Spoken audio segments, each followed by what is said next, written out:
Hey guys, and welcome back to the shop. So I had a comment on the TKX install video from one of my viewers, Chris M, who said that I didn't see you adjusting the pinion angle, and he is correct. I forgot to do that. So let's do that on this video. In trying to set my driveline angle using Tremec app on their phone, I mean, it's pretty easy to use. You just use the drive angle finder, and then it gives you some instructions.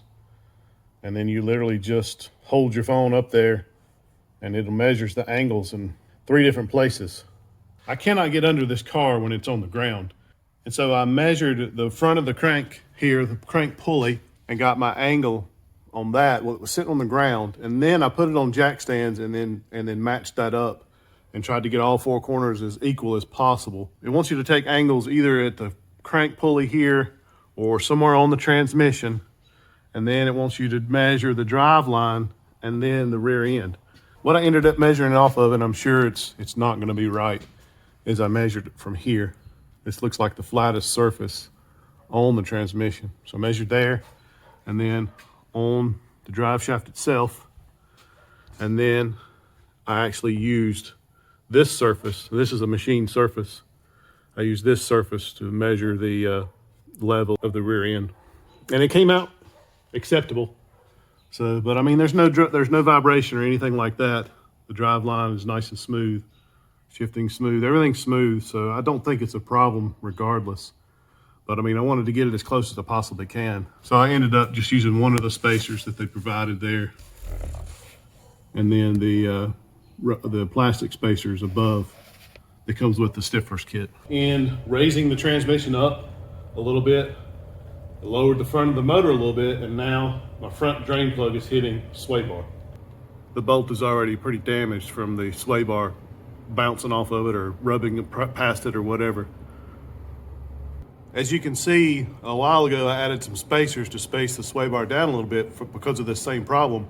And that was the motor mounts that I bought for the 351 conversion. They are slightly lower than the stock motor mounts. And I did that so that I wouldn't have to worry about getting a different hood or anything like that. And I feel like if I go any lower with this, I'm gonna throw off my geometry with the end link.